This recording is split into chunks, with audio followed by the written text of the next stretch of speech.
Hello class, good day. So this is the discussion of the fourth lesson of our first module. This lesson is all about logical reasoning and proof. And in this lesson, you must be able to use different types of reasoning to justify statements and conclusions made about mathematics and mathematical concepts. Write clear and logical proofs. So in mathematics, it's not enough to find an answer. We also need to be sure that our answer is correct and that our methods are sound. Meaning class, kung manundog gani mo, char. Kung mag-answer ta sa maths ba, dili importante class nga, bakuan ka ng brag, ay mo ni ang answer. Kana for example, nangayo ka og answer sa imong classmate, mo na ang answer. Pero wala ta kabalo kung tama ba to nga answer. Wala ta kabalo, giunsa niya pagkuha sa answer. So, ingana siya class. So, this is where logical reasoning comes in. It's all about thinking in a structured way, using patterns, evidence, and clear steps to draw reliable conclusions. So, we'll dive into how mathematicians build unbreakable arguments and justify their statements, laying the groundwork for understanding how mathematical truths are established. So, sa kading lesson, no, we will find out how to prove our answers, how to give proofs that our answer is correct. Now, you can try this activity class, the case of the missing item. Kanisya no is parang logic lang ba? So the class will be divided into small groups. But since recorded na lang siya, dili na niyo siya kailangan buhaton ng activity ha. Pero kung gusto mo mag-answer, pwede ragon. So, you must answer this activity kung gusto mo by deducing the answer, emphasizing how you arrived at your conclusion. So the scenario here, there are three friends, si Alex, si Ben, si Chris. Each have a different favorite fruit. So naa silang tulo na ay ganahan nila apple, na iban na isa, yang ganahan kay banana, ang isa kay cherry. And a different favorite color. So na red, blue, and green. So na mga clues diri class. So, ang question is, who likes which fruit and which color? So, para able din nyo siya maansiran, you can use a table or a diagram. Pwede mo mag-drawing nila. Tagnaon ninyo or i-solve ninyo ang question or ang problem. Kinsa sa ilahang tulo ang naay favorite nga ing-ani nga fruit o ing-ani nga color. So, mo na siya ang activity. So here are some questions that you could answer after you answer the activity. Parang follow-up questions lang ba? Unsa ninyo siya pagkuha. Now let us discuss first unsa ning mathematical proof. So according to the Cambridge Dictionary, proof, so it defines a proof to be a fact or a piece of information. So, a proof class, a piece of information that shows something exists or is true. So, by analogy, a mathematical proof is a piece or pieces of information that show a math object exists or is true or a proposition about them and the relations among them are true. So, kani siya naatay ang mathematical proof no is we are stating something and to kuan nga kani nga statement is true, so we have this information na naga-support ani nga statement. So sa una no, you have been proving theorems and propositions so in geometry, algebra, in general mathematics since high school, and you probably came to understand a proof in two ways. So natay practical and natay formal. So ang proof as a practical undertaking, it is in practical undertaking, it was you do to convince others to accept a theorem or a proposition. So you have a theorem, you have a statement. So ang practical undertaking or a proof as practical undertaking, mo ni siya imong ginabuhat to convince others.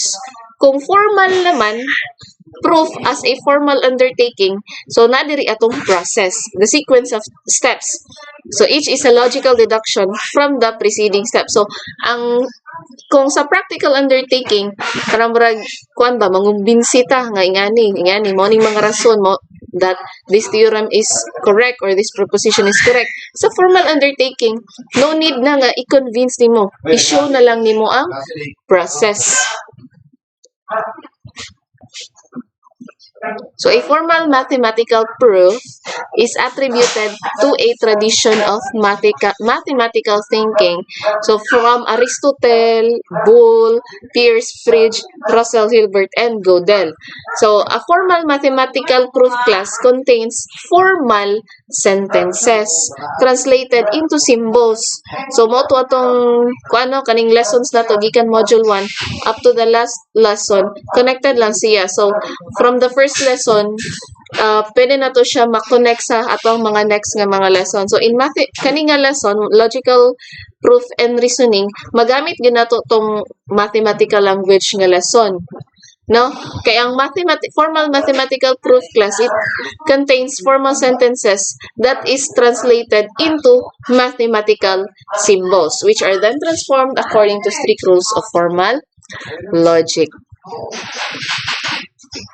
So, our experience with proof suggests its twin natures. So, one is the informal, so the other is formal. So, muna siya ang nature sa proof. So, sa informal, it is a short piece of a formal argument or a short calculation that completes or verifies some informal reasoning. Sa ang formal, strictly formal, so it is done according to rules of convention of logic. So, it uses formal vocabulary, formal axioms, and formal rules of inference. So, nana siya sa higher math. Next is computer-aided proofs. So, computers are now used as proof assistants, and proofs assisted by computers are called computer-aided proofs. So, the goal of such proofs is to use computers to implement lengthy computations and take their results as proof to propositions. So, kani siya, dili naman practical no nga, imano-mano pag yun dato kung anang, for example, we have to prove this mathematical statement, that this statement is true, and taas kay siya process. So, kaning computer-aided proofs, it is used no para katong taas kayo nga process, mas mapadali siya by the use of computers. So, computer-verified proofs. So, since a proof can be constructed formally using symbols and rules of inference of formal logic, it can also be verified by computer programs. So, examples, the Miser system and the MetaMath. It can perform automated proof checking. So, next is inductive and deductive reasoning. So, kani siya class, I have explanation on inductive and deductive reasoning. So, tanawa to ninyo ako ang next nga video nga i-send karon since naka-record naman ko ani sa una, and same lang ni sila og kaning same lang gyud sila og kuan discussion. Ako na lang idiretso is dirian na lang tad dayon. Ay, sige, ako na i-discuss ang kaning inductive reasoning. So, sa inductive reasoning class, it is a type of reasoning na that forms generalizations based on the examination of specific example or instances or of events. So, sa inductive reasoning, we can predict the next number, we can state the generalization, and we can predict the next figure. So, kani sila no is naagian manininyo sa sa pag-entrance exam pa lang, di ba? Na may mga ingani. So, that is one example. Those are examples of inductive reasoning. So, let us proceed na directly sa mathematical induction. So, mathematical induction is the formal presentation of a proof by induction in mathematics. So, in mathematical induction class, na siya 3 parts. Natay base case, natay induction hypothesis, and natay induction step. So, kani siya class, sa mathematical induction, dili na lang na ko siya i-discuss to class ha, kay very lengthy siya. And, some part anino is basing maglibog na mo ba, lisod siya i-discuss through online man god, but sige lang, dili man ako ni siya yapil sa exam. So basahan lang na ninyo. So mathematical induction yan definition, and it's three parts. Unsay unod sa kanang tulo ka parts. And in mathematical, proof by mathematical induction aims to produce a domino effect. So kaila man siguro mo unsa nang domino, no? Kana ganing brag patumbahon nimo ang isa, and then ma-connect na siya kanang naay mga, for example sa cards gipatindog ang mga cards, so gipatumba nimo ang first card, natumba ang second, third up to the last. So mo na siya ang aim, no, sa proof by mathematical induction. So if the statement P of K implies that P of K plus 1 is true, then P of K plus 1 implies P of K plus 2, and so on. So, kaning P of K, mga mathematical statements na siya, class, nga kung tinuod sa first statement, tinuod na po na siya sa uban nga mga statements. Mao na siya sa proof by mathematical induction. So, this means that the proposition is true for all the natural numbers. So, kaning sigma notation, class, kung familiar sa inyo, mo ni siya itong burag letter E good, kaning nasa kinalasan mo na ang itsura sa sigma notation. So many of the propositions, no, that require proof by mathematical induction are using the sigma notation. So para makabalo na lang mo unsay pulos-an ng sigma notation, kana sigma notation, class, ang pasabot ana the summation of, kaysa nasibog siya.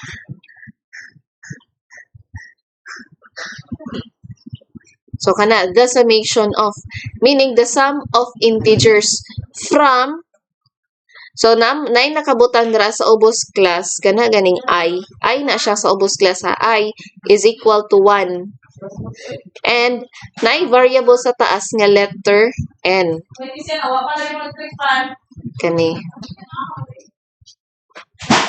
Kani. So, nay sigma notation na ay I nga variable sa ubos equals to 1 and N. So, ang pasabot, anya natay I sa kilid, ang pasabot ana class, the summation of I. So, dili lang na isa ka book number, class. So, ang I dira pwede daghan. Depende kung unsay mga kuan sa tong variable diri sa taas ug sa ubos. Since ang I diri ay is equal to 1, meaning, mag-start siya, ang value sa I diri og 1. Tapos, kanang N sa taas, up to, for example, up to 5. So, N dira is equal to 5. So, the summation of 1 to 5. So, kung atuwa siyang i-convert into math statement, so, ang I dira may mo siyang 1 plus 2 plus 3 plus 4 plus 5. Mo na ang sigma notation, the summation of.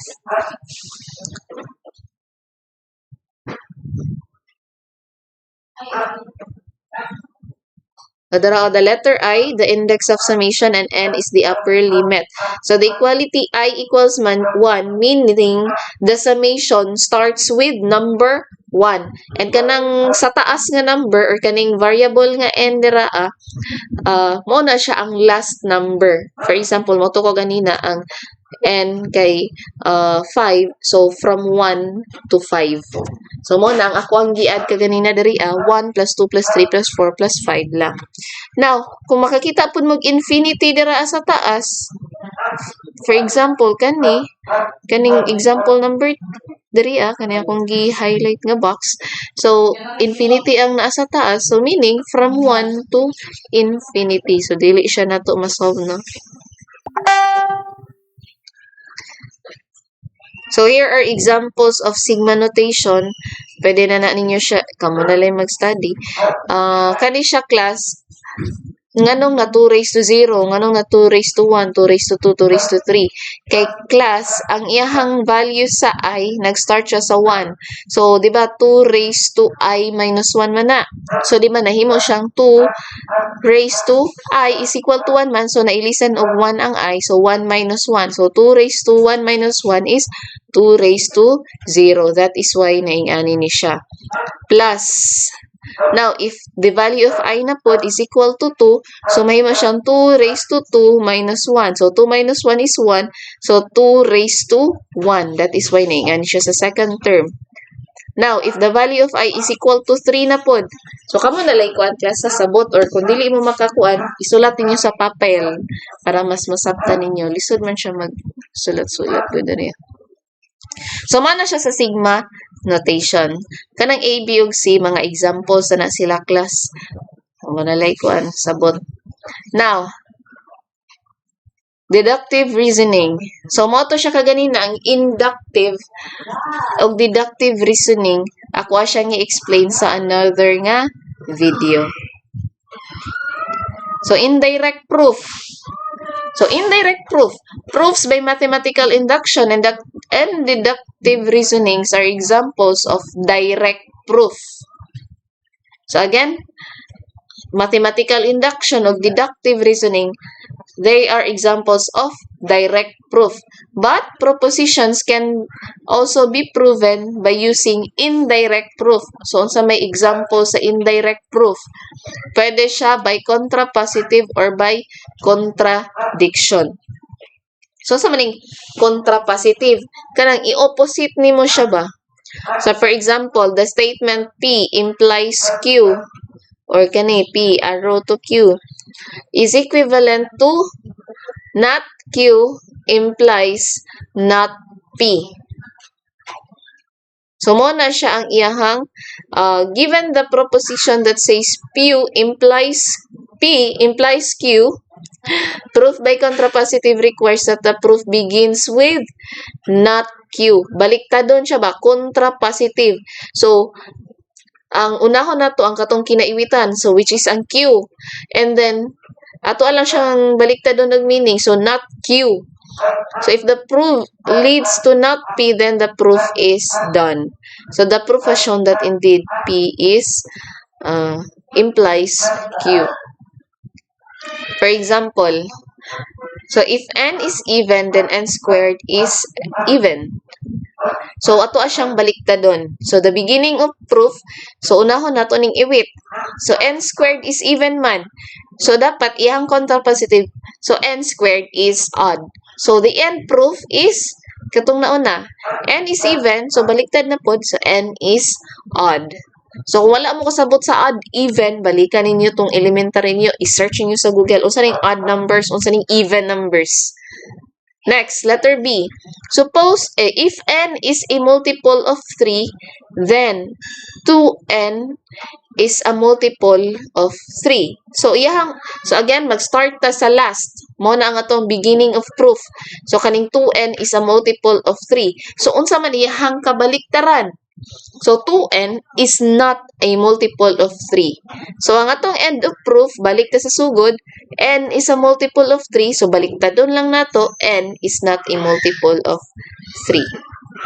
So, ingana lang siya ang contrapositive class. So, kung kailangan siya og proof, i-explain lang. Proof by contrapositive. For example, kani, prove that 5x minus 1 is greater than 9, then x is greater than 2. So, proof, di ba first na to, kuanon, kay baliktadon man nato ni, ang iwit. So, x greater than 2, pag baliktad, so x is less than or equal to 2. So, first na to na siya, since atora man na siyang gibaliktad, so that is just an assumption. Nag-assume lang ta ba? So, next, kani. Balik ta sa sugod. So, 5x, lang anong na 5x is less than or equal to 10 naman na siya, ma'am. So, di ba, ato man siyang baliktaron dapat. Pero, class, gibalhin na niyadaan ang negative 1 sa pikas. Mo nang 5x is greater than 9. Pagbalhin sa negative 1, na yung positive 1. So, 9 plus 1. So, 5x is greater than 10. Since contrapositive man ta, atuwa siyang ibaliktad. So, ang greater than mahimong less than. So, ang tawag na multiplication property of inequality. Or katong, sa tawag ato, Kato ganing sa ito gana. Kato akong giingon nga shortcut ba. Addition property of equality. Katong transpose. Oh, sabi nga na transpose. Next. So 5x is less than or equal to 10. And then, gibalik na po na to siya. 5x minus 1 is less than or equal to 9. And then, so ang last na, gibaliktad na siya. Contrapositive sa 1, 2, and 3.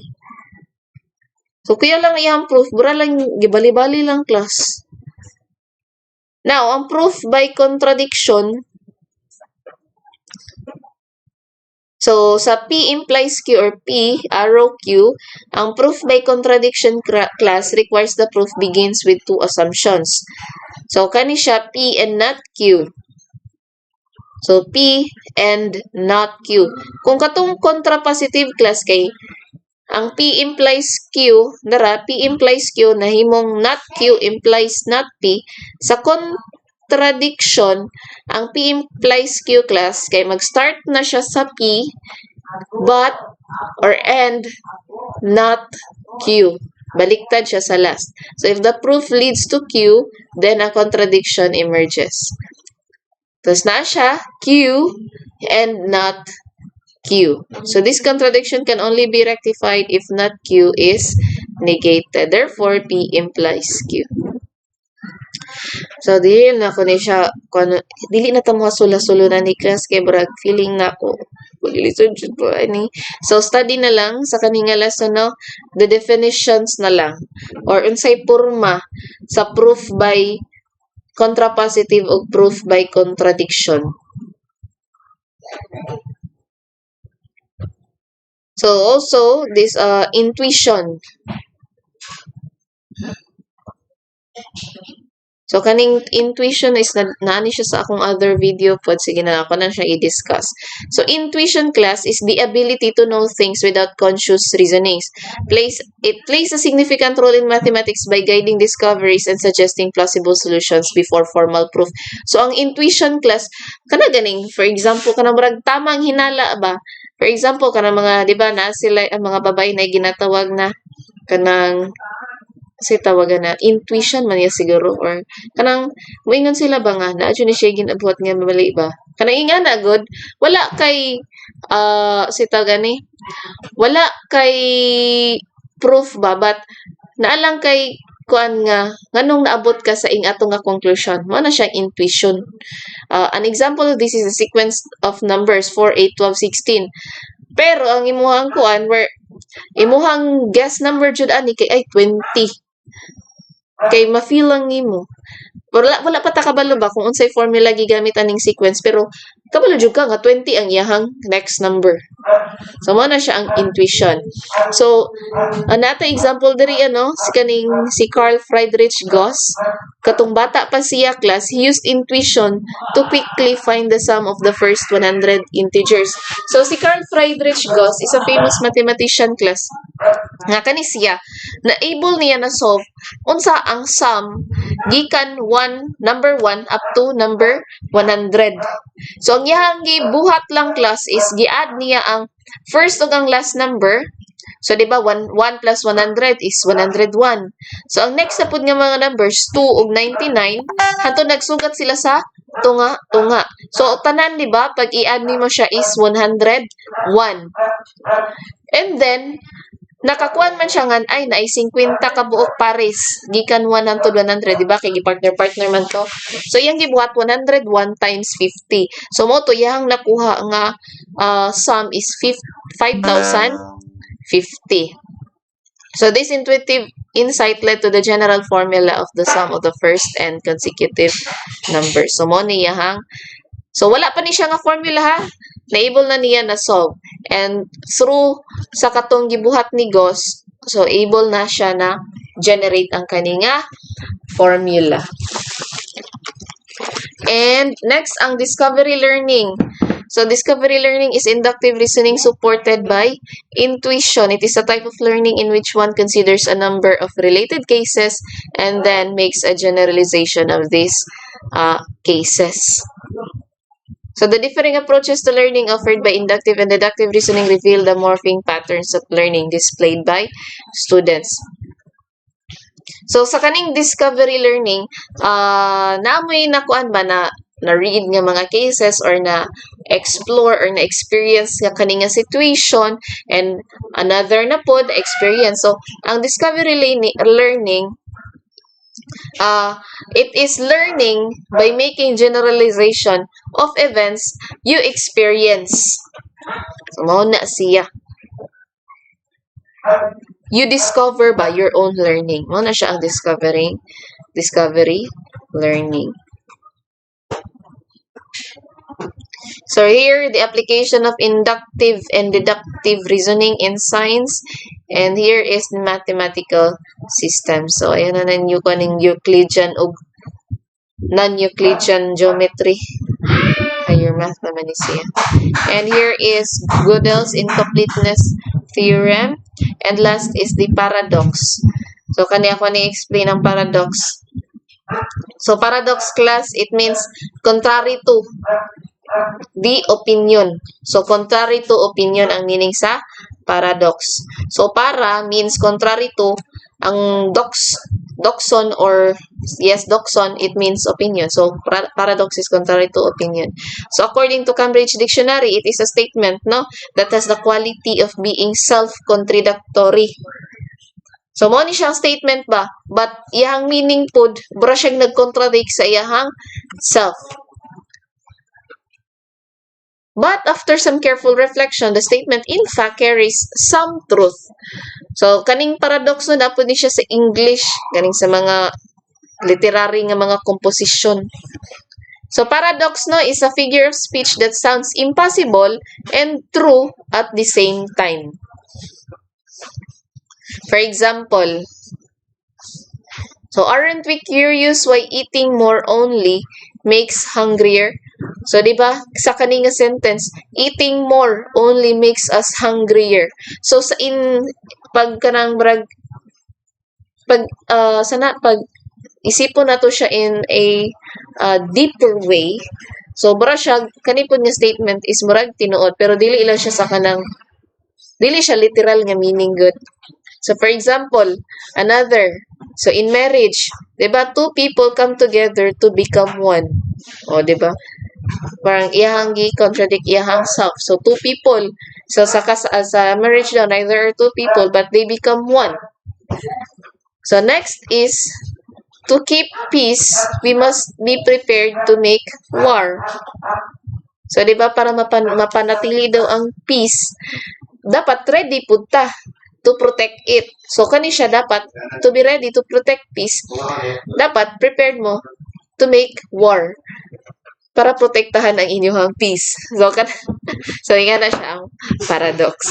Now, in mathematics, same lang silang quality. So, it is a conclusion that comes as a result of logical reasoning, but at the same time, it is a conclusion that contradicts some foundational assumptions of mathematical system.